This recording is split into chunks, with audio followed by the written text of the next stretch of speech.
Memang kalau untuk dana murah atau kita bilang low cost fund ataupun kasa, memang tujuannya bukan untuk mencari bunga, tujuannya adalah untuk transaksi. Jadi karena kita punya ekosistem perumahan, jadi kita punya yang namanya eh, 6.000 mitra kita, Pak. Developer seluruh Indonesia ada 6.000 menjadi mitra kita. Developer itu harus supaya bisa bekerja sama kita, mereka harus bertransaksi keuangannya di BTN. Para suppliernya juga harus lewat BTN juga, gitu kan. Para debitur yang kita biayain KPR harus juga transaksi aktif di BTN juga. Nah, itu sebagai eh, dasar kita, oh, ekosistem perumahan ini kita bisa leverage di sisi untuk meningkatkan dana murah di BTN. Jadi transaksi toolsnya. Sampai masa gemilang, tentangkan saya panjatkan citra, cerdaskan negara, banggakan bangsa, banggakan Indonesia, adil makmur sejahtera. Majulah maju pandu sejati, alma mater yang tercinta. Nama saya Bambang Sadono di kanal Inspirasi untuk Bangsa. Ini juga pertama kali lulus ITB sebenarnya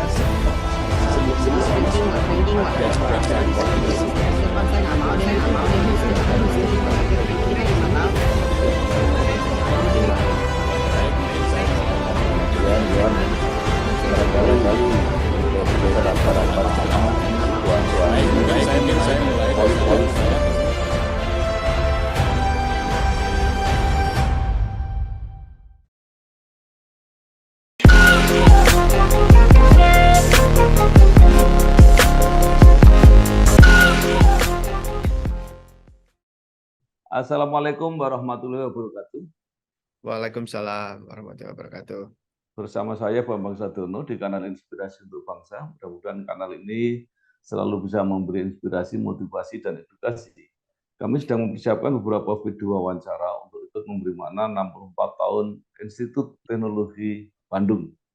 Menurut rencana, wawancara ini akan kami bukan, dan saat ini saya sudah bersama dengan salah seorang alumnus ITB, yaitu Bapak Setio Wibowo. Beliau saat ini adalah Direktur Risk Management PT Bank Tabungan Negara Persero, atau sering dikenal sebagai Bank BTN. Apa kabar, Pak? Kabar baik, Pak Bambang. Ya, Ya, Pak Setio Wibowo ini lahir di Kudus tahun 1977. Nah, Bapak mungkin bisa mulai cerita dengan pengalaman dan kenangan ketika menempuh pendidikan S1 di Teknik Elektro ITB, lulus 1999, kemudian melanjutkan pendidikan magister di KDI School of Public Policy and Management di Korea Selatan, lulus 2009, mengawali karir di Bank Mandiri 1999, kemudian pindah ke Bank BTN sebagai Direktur Enterprise Risk Management, Big Data, dan Analitik. Nah, saat ini menjadi Direktur Risk Management Bank BTN. Monggo, silakan, Pak. ini suruh cerita ya. Ya, ceritanya saya besar di Kudus, kota kecil lah di Jawa Tengah ya. Kota Kretek kalau dulu terkenalnya karena banyak perusahaan rokok di sana, baik rokok yang ukuran kelas rumah tangga sampai ke kelas konglomerat ya. Ada di sana semua. Besar di sana sampai SMA. Nah, di SMA tuh saya waktu milih kuliah bingung sih sebenarnya mau kuliah apa dan di mana gitu kan. Tapi yang kepikir di otak saya ya cuman ITB. Karena ya buat orang yang senang eksakta atau matematika ya pasti biasanya anak-anak pada zaman itu pasti mikirnya ITB lah. Kalau urusan teknik engineer gitu ya. Cuman saya bingung mau ngambil jurusan apa gitu kan. Ya saya lihat aja jurusan. Oh, berdasarkan minat yang paling banyak sampai paling rendah gitu kan.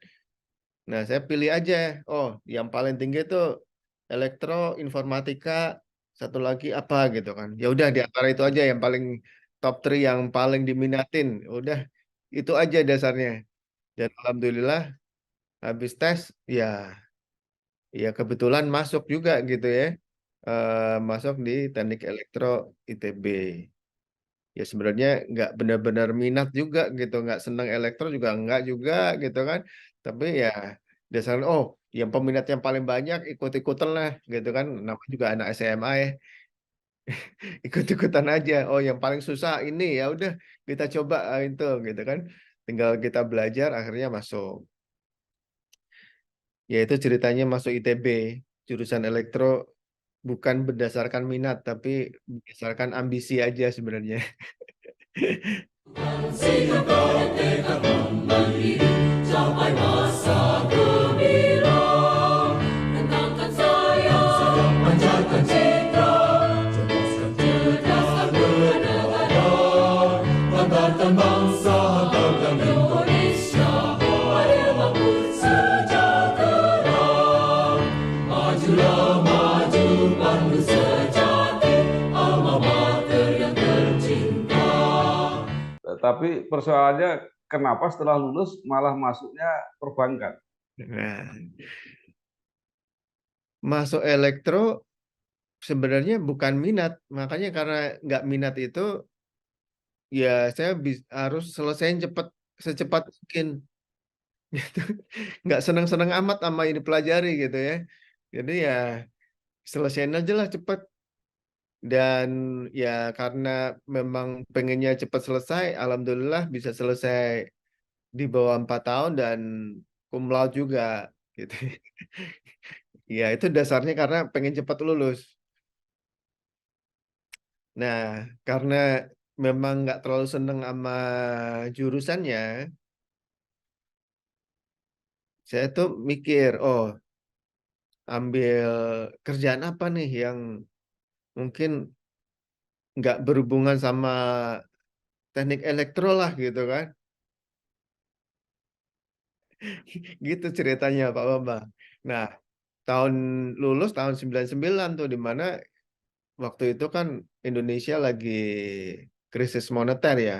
Kan bukan hanya Indonesia tapi ASEAN krisis lah waktu itu ya. Ya memang cari kerjaan susah. Bahkan di dunia keteknikan atau engineer pun kan kerjaan susah ya. Tapi saya justru di situ ada dua industri yang lagi booming pada saat itu. Satu adalah industri telekomunikasi, kemudian lagi krisis perbankan juga. Nah, krisis perbankan banyak di bank yang ditutup dan di merger. Nah, saya apply tuh kedua industri itu. Oh, perbankan kayaknya menarik juga ya belajar sesuatu yang baru sama yang incumbent lah, sesuatu yang saya pelajari di kampus itu telekomunikasi ini prospeknya juga bagus juga. Ya apply di dua perusahaan besar waktu itu gitu kan. Ya kebetulan yang diterima duluan ya di bank duluan keterima duluan karena tesnya lebih dulu aja gitu ya. Dan mulailah bergabung di Bank Mandiri waktu itu. Bank Mandiri waktu itu nggak sebagus sekarang Pak Bambang. Baru merger, bank rusak gitu kan. Dari bank yang mau ditutup, di merger dari satu Bank Mandiri. Nah, kebetulan waktu itu saya percaya, oh ini pemimpinnya bagus sekali nih. Salah satu bankir paling top pada zamannya yaitu Pak Robi Johan. Jadi saya meyakini, oh di bawah bankir sekelas Pak Robi Johan, saya meyakini, oh bank ini bakalan bagus. Ya udah saya join aja waktu itu. Gitu. Jadi berkarir mulainya di Bank Mandiri sampai karir-karir berikutnya. Bagaimana bisa menikmati berkarir di perbankan sementara tidak berasal dari jurusan keuangan atau perbankan? Iya, iya, iya. Benar. Memang untuk memulai bidang kerja, apalagi di luar expertise kita ya, keahlian kita sebelumnya memang ada perlu adaptasi ya. Dan ternyata waktu saya masuk ke bank kaget juga, oh ternyata banyak orang insinyur juga di dalam gitu kan. Oh ternyata saya nggak sendiri toh, ternyata banyak juga insinyur-insinyurnya gitu kan.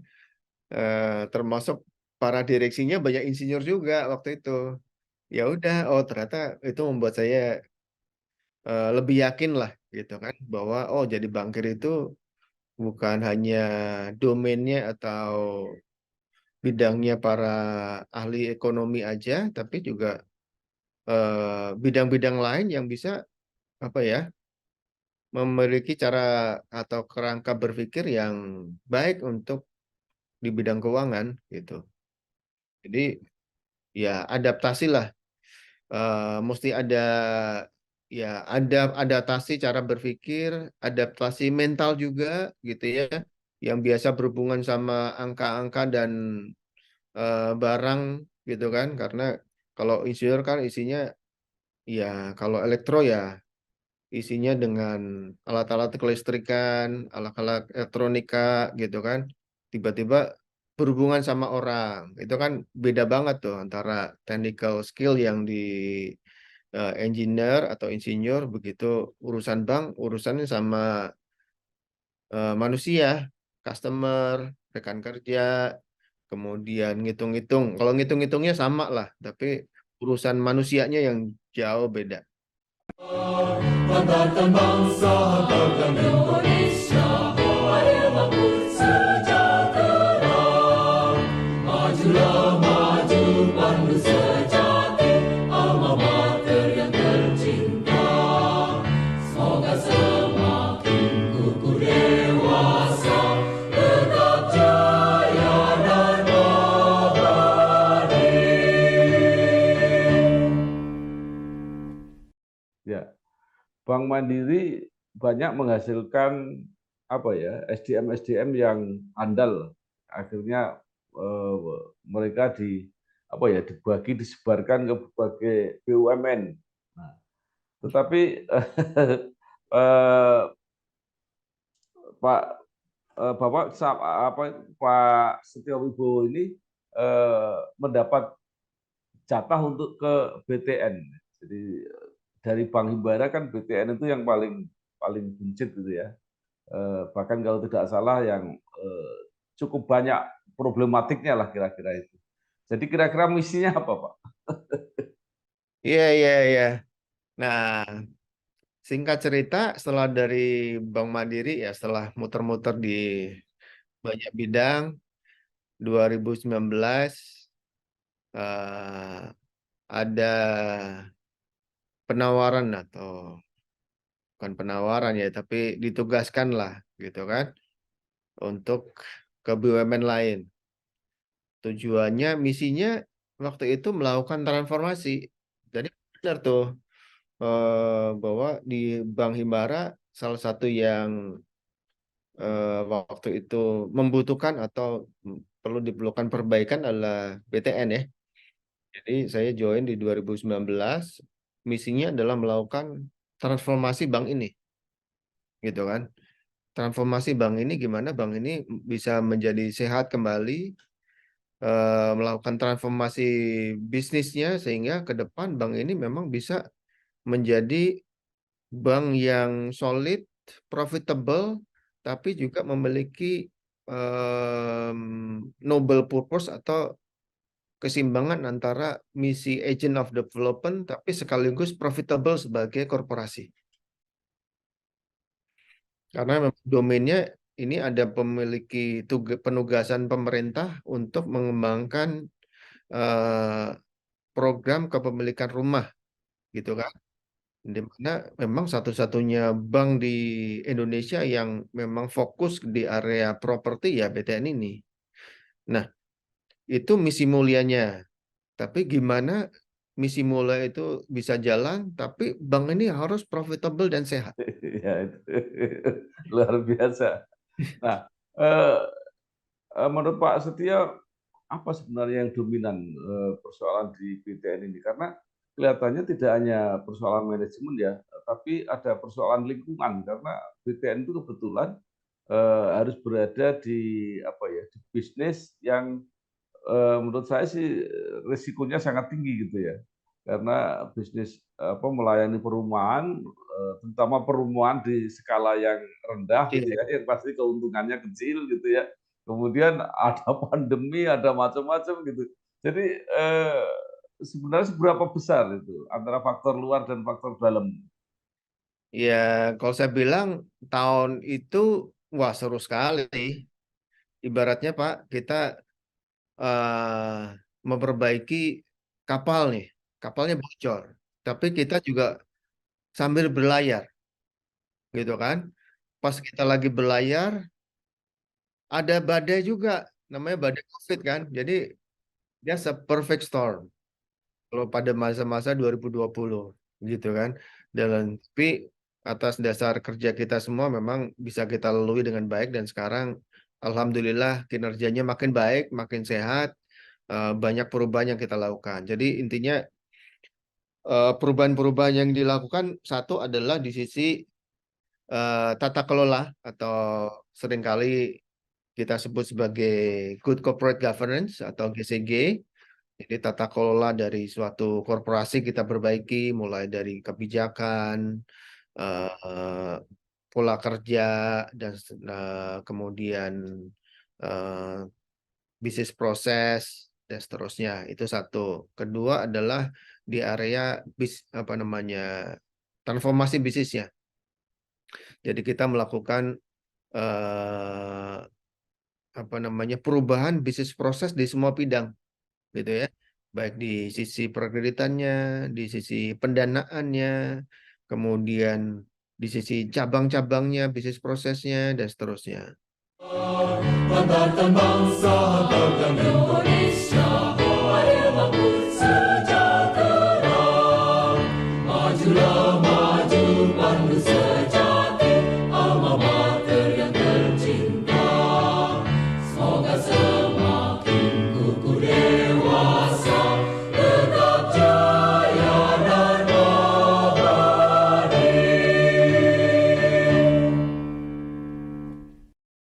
Ketiga adalah di area juga di digitalisasi. Jadi kita juga melakukan banyak modernisasi atau otomasi lah. Jadi digitalisasi dan otomasi untuk eh, baik untuk yang digital banking maupun digital proses. Jadi itu kita dalam 3 tahun ini banyak lakukan di sana. Em, Keempat, ya di area operation atau operasi perusahaan supaya bank ini makin lama makin efisien. Jadi kita udah banyak lakukan sentralisasi proses, proses operasi, dan banyak juga penutupan cabang juga ya karena pengaruh digitalisasi. Jadi 25% udah berkurang lah, yang dulunya sekitar 900 sekarang ya berkurang 25%-nya dari sebelumnya. Mungkin itu yang banyak yang kita lakukan untuk melakukan transformasi yang berkelanjutan untuk Bank BTN. Ya, jadi dari semua apa yang dilakukan itu sekarang penampakan pada hasilnya seperti apa, Pak? Mungkin kinerja keuangannya atau tadi dituntut profitnya tadi. Mm-mm. Alhamdulillah ya, sejak kita lakukan banyak perubahan mulai 2020, kinerja mulai dari satu aspek pendanaan, gitu kan. Kalau bank itu dilihat dari cost of fund atau biaya dana turun terus. Dulu rata-rata biaya dana bisa 6,5%, sekarang rata-rata udah di bawah 3% atau 2,9. Itu penting sekali tuh cost of fund. Kemudian di sisi rasio dana murah, sekarang dana murah udah mencapai 50%, sebelumnya di bawah 40%. Kemudian di sisi kualitas aset, gitu kan, ini kalau bank itu biasanya disebut sebagai NPL. NPL-nya juga terus membaik, yang dulunya sempat menyentuh 5%, sekarang sudah mendekati 3%. Kemudian di rasio-rasio profitabilitas sudah juga makin baik gitu ya. ROI kita rata-rata 16-17%.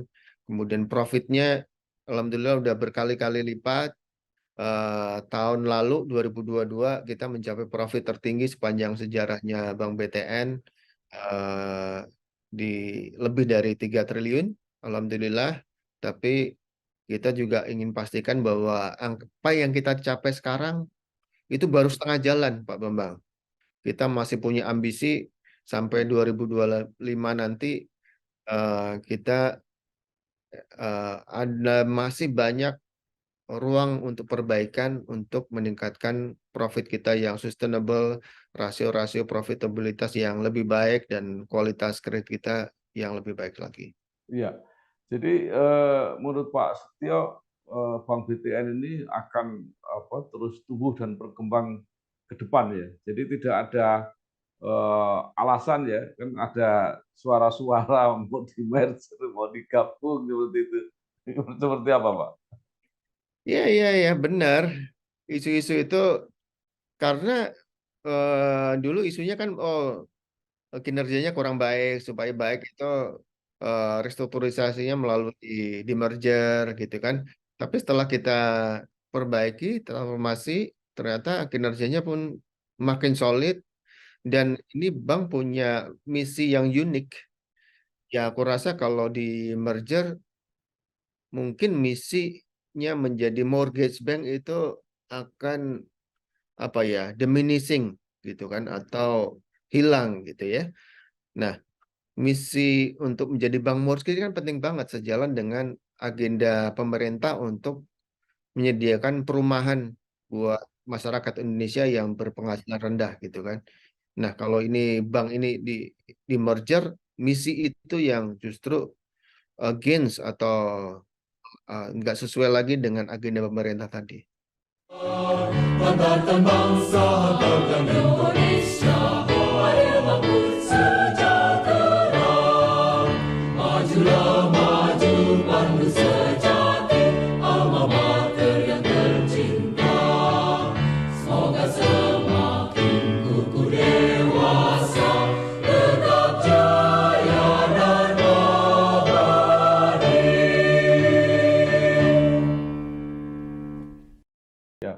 Atau mungkin malah dibalik, daripada bank-bank himbara itu saling bersaing di layanan kredit perumahan, yang perumahan-perumahan itu dijadikan satu seperti bank syariah itu.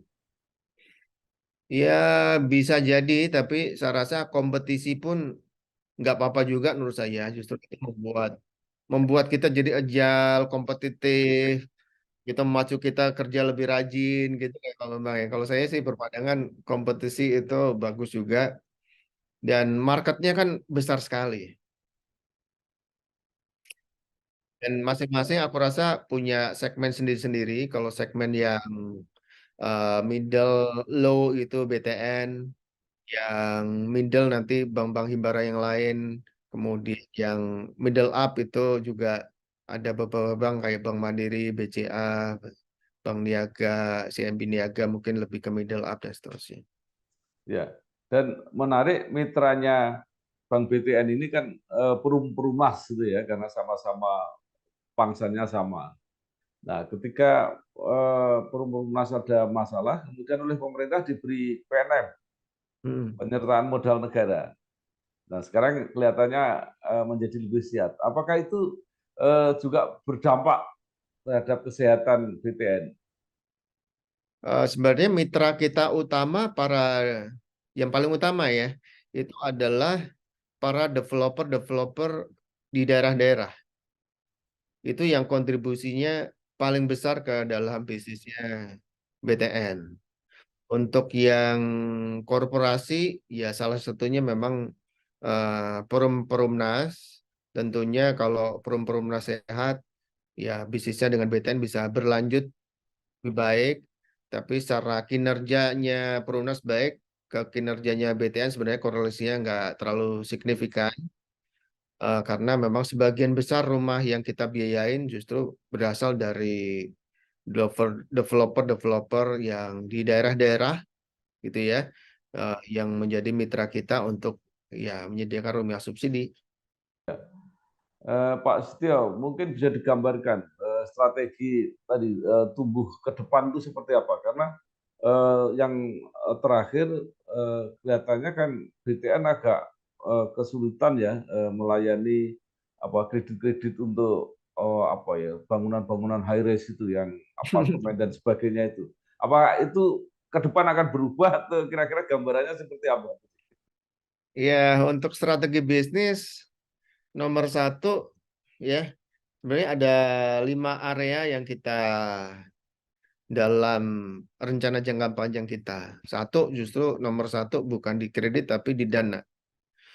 Jadi kita ingin secara progresif mengembangkan pendanaan murah atau dana murah.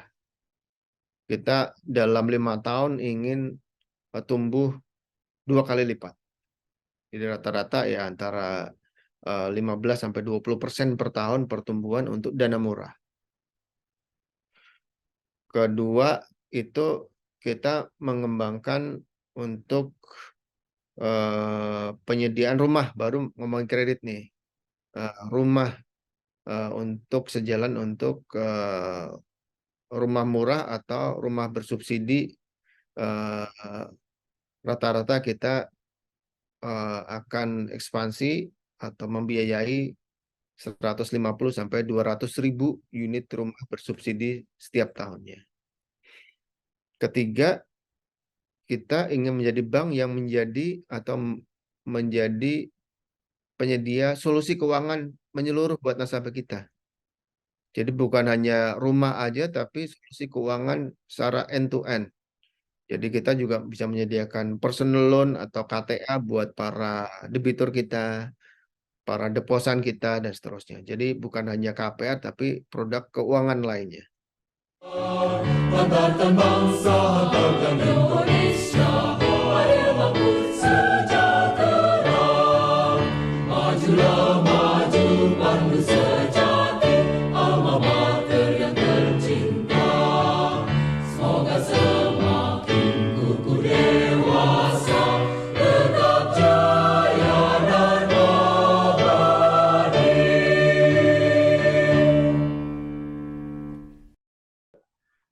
Saya kira menarik ini nih, yang dua hal ini. Kalau KPR semua orang mungkin sudah tahu selama ini BTN identik dengan KPR. Tetapi yang program dana murah dan apa namanya produk-produk lain tadi, solusi keuangan menyeluruh tadi, mungkin bisa lebih di apa Pak, dielaborasi lagi. Ya, satu funding di area pendanaan murah. Bank yang sehat kan memang harus memiliki struktur dana yang murah, gitu kan. Semua bank yang sehat, salah satu karakter atau kekuatan utama adalah pendanaan. Ya. Salah satu problemnya BTN di masa lalu ada likuiditas di mana dananya itu mahal, gitu kan. Nah, supaya bank ini bisa profitable, dana murah menjadi salah satu fokus utama. Makanya untuk bisa ngejar ke sana, kita menggali pendanaan dari ekosistem perumahan. Jadi kita mengejar para deposan dari bukan hanya para debitur KPR, tapi juga di ekosistem perumahan kita. Developer, dana para developer, dana para kontraktor, dana para supplier dari toko-toko bahan bangunan dan seterusnya. Jadi ekosistem perumahan itu yang kita kembangkan untuk mendapatkan dana murah. Ini menarik Pak. Jadi kan biasanya siapapun apa menitipkan dananya itu kan mencari hasil yang paling besar. Jadi bersaing. Yang cukup masuk akal ya kalau penjelasannya masuk akal itu kalau syariah. Nah itu bisa murah karena tidak ada hitung-hitungan bunga kan. Nah, yang kalau yang ini tadi kelihatannya apakah kalau di BTN hanya murah tidak pindah ke tempat lain? Memang kalau untuk dana murah atau kita bilang low cost fund ataupun kasa, memang tujuannya bukan untuk mencari bunga. Tujuannya adalah untuk transaksi. Jadi karena kita punya ekosistem perumahan, jadi kita punya yang namanya eh, 6.000 mitra kita, Pak.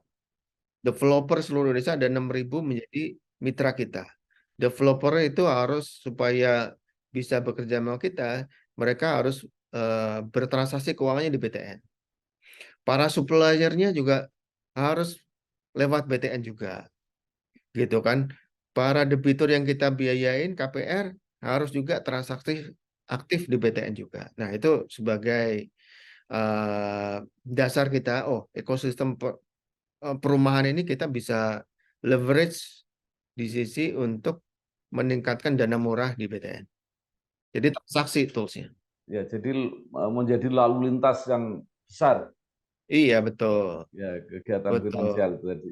Nah, kalau yang solusi keuangan menyeluruh itu seperti apa, Pak? Artinya memberi apa kredit bebas gitu misalnya. Iya, ini kita tuh kan memiliki KPR itu kita udah salurkan sejak tahun 76, Pak. Jadi KPR pertama di Indonesia ya di BTN ini tahun 76. Saya aja belum lahir tuh. Nah, em, selama ini nasabah itu eh, di BTN cuman KPR aja, tapi kredit lainnya di bank-bank lain. Jadi kita harus berpikir gimana kalau udah menjadi nasabah KPR di BTN, semua kebutuhan keuangannya ya di BTN ini. Jadi nanti setelah membeli KPR, gimana ngisi rumahnya, gitu kan? Ya kita harus pikirin sediakan untuk kredit untuk ngisi rumah atau kita multiguna lah, gitu ya. Kemudian nanti 3 tahun lagi perlu kredit untuk renovasi rumah juga, ya, multiguna juga lagi dan seterusnya. Jadi bukan hanya urusan KPR saja, tapi untuk ngisi rumah, untuk renovasi rumah, atau untuk kebutuhan rumah tangga lainnya. Banggakan bangsa, banggakan Indonesia, mari bangun sejahtera. Majulah maju pandu sejati, alma mater yang tercinta. Semoga semakin kukuh dewasa, tetap jaya dan abadi. Iya, jadi BTN ini bank yang paling tahu ya, karena orang mulai tumbuh apa kemampuan ekonominya itu kan mulai dari situ, mulai kredit rumah itu kan. Betul, Pak. Jadi kebutuhan rumah itu mulainya dari katanya, Pak, dari Ya. cinta. Eh, Karena kalau udah cinta menikah butuh rumah. Betul. Jadi mengikuti pertumbuhan kalau dilayani dengan baik oleh BTN pasti dia akan setia. Iya, betul itu, betul. Dan hubungan sama di kita kan rata-rata 15 sampai 20 tahun. Jadi sayang sekali kalau kreditnya keuangannya cuma urusan KPR aja tapi yang lain-lain nggak di kita. Nah, itu eh, kenapa kita ingin menjadikan BTN sebagai memberikan solusi keuangan menyeluruh lah buat nasabah kita. Ya. Jadi artinya BTN lebih optimistis bahwa ke depan pangsa pasarnya akan lebih baik karena lebih luas dan potensinya juga makin besar kan yang butuh rumah awal makin banyak. Itu Pak ya. Betul, betul. Ya. Baik, Pak Setio, sekarang kita kembali ke ITB.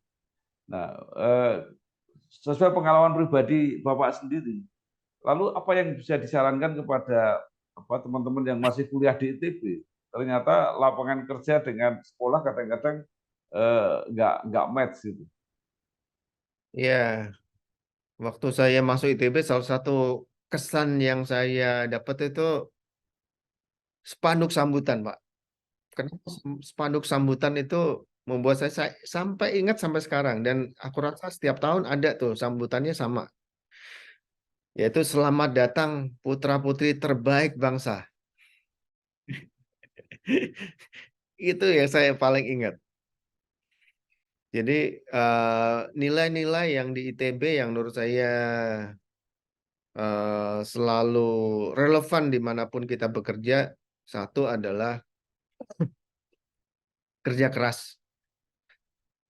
Kita biasa eh, apa namanya, kalau dapat tugas itu pantang pulang sebelum selesai. Jadi pasti bisa sampai pagi, bisa sampai ini gitu kan, bisa nggak tidur. Nah itu semangat ataupun nilai untuk selalu hard work, kerja keras. Kedua, persistensi. Jadi itu kita harus bisa menyelesaikan pekerjaan sampai tuntas. Persistence. Pasti ada kendala, udah pasti ya. Nggak ada namanya di kampus atau sekarang di tempat kerja. Oh, kendala, masalah tuh banyak. Tapi kalau kita persisten untuk menyelesaikan itu, ya masalahnya bisa kita selesaikan sampai tuntas. Ketiga, kompetitif. Orang-orang ITB itu kompetitif sekali, bukan hanya urusan nilai dan IP ya, tapi juga urusan lainnya gitu kan. Olahraga pun kompetitif, sampai ospek pun kompetitif gitu kan. Bersaing antar jurusan. Jadi memang nilai-nilai competitiveness itu di sana kental sekali. Dan saya rasa relevan juga kalau kita di dunia kerja, kita juga harus punya ambisi kompetitif, tapi kompetitifnya yang positif ya, untuk selalu apa ya, berkinerja, mencapai kinerja, mencapai target yang lebih baik. Sehingga tekad memberi capai masa gemilang. Tentangkan saya, pancarkan citra, cerdaskan negara, banggakan bangsa, banggakan Indonesia, adil makmur sejahtera. Majulah maju pandu sejati, alma mater yang tercinta. Seterusnya setelah kompetisi katanya sekarang harus kolaborasi. Betul. Nah, kalau di ITB memang kolaborasi kadang-kadang agak kurang. Karena Ya, orangnya isinya biasanya pintar-pintar kan, IP-nya iya, tinggi-tinggi. Nah, iya, itu agak challenging itu buat kolaborasi iya. biasanya. Percaya dirinya sangat tinggi. Percaya dirinya tinggi banget orang-orang ITB itu. Iya. Jadi terakhir mungkin Pak Setio Ibu punya saran apa yang disarankan mungkin pada lembaganya, kepada institusi ITB-nya, mungkin saran kepada eh, teman-teman muda yang masih kuliah gitu ya. Apa menurut pengalaman Pak Setio sendiri? Ya, saya mulai dari buat para mahasiswa ya, sekarang masih belajar di ITB. Saya rasa ITB sekarang masih menjadi institusi yang sangat membanggakan. Kualitas pendidikannya sangat baik, dan saya pun sampai sekarang masih banyak merekrut para alumni ITB untuk berkarya di BUMN, dan adik-adik yang bekerja atau masih belajar di ITB, apapun jurusannya, em, apa ya, nggak harus eh, idealis sekali untuk bekerja sesuai bidang yang dipelajari, tapi juga apa namanya, apa ya, ilmu yang di ITB bisa diimplementasikan, diaplikasikan ke banyak bidang lain yang memberikan value, bukan hanya buat diri kita, tapi juga buat masyarakat, buat negara juga, buat korporasi dimanapun kita berada. Intinya tadi tuh nilai-nilai untuk eh, selalu kerja keras, kemudian persistensi, kemudian berkompetisi, namun juga harus ditambahin juga dengan kolaborasi, kata Pak Bambang tadi. Karena empat hal itu bisa bagus kalau empat hal itu saling kita gabungkan. Buat institusi, saya rasa ini ya, dengan perubahan apa ya, tren teknologi, kemudian situasi global sekarang, kompetisi global sekarang, saya rasa ITB masih menjadi institusi pendidikan yang sangat disegani, sangat diperhitungkan, diminati oleh para mahasiswa, tapi kita juga harus selalu mengikuti tren yang ada, tren teknologi, tren mengenai kebutuhan kebutuhan pekerjaan di masa depan. Jadi saya rasa ITB perlu juga selalu beradaptasi, selalu juga cepat agile juga untuk mengikuti perkembangan bidang kerja, terutama di masa depan. Ya. Baik, terima kasih sekali Bapak Setio Wibowo, Direktur Risk Management PT Bank Tabungan Negara Persero, atau yang populer disebut Bank BTN. Banyak sekali yang sudah disampaikan, mudah-mudahan menambah pengetahuan dan wawasan kita, dan kepada adik-adik yang lebih muda memberikan semangat, motivasi, dan inspirasi. Sekali lagi terima kasih Pak Setio Wibowo. Terima kasih Pak Bambang. Sukses. Wassalamualaikum warahmatullahi wabarakatuh. Waalaikumsalam warahmatullahi wabarakatuh. Meniti bisnis energi untuk mengelola dan mengembangkan ke berbagai penjuru telah kami lalui. Kini saatnya kami memberikan layanan yang unggul dan mendunia. Badak LNG memiliki layanan LNG Services dan Maintenance Services. Badak LNG berkompeten dalam mengoperasikan dan memelihara kilang, termasuk melakukan commissioning and startup assistance, operation and maintenance. Kami juga berkomitmen untuk meningkatkan kemampuan sumber daya manusia dengan mendirikan training center. Tingginya kebutuhan klien dalam menyelesaikan berbagai jenis proyek mendorong kami untuk berpartisipasi dalam menyukseskan feasibility study, FEED, DED, EPC. Badak LNG siap maju bersama Anda karena Badak LNG, Center of Excellence. Nama saya Bambang Sadono di kanal Inspirasi untuk Bangsa. Ini juga pertama kali lulus ITB sebenarnya sebelum ada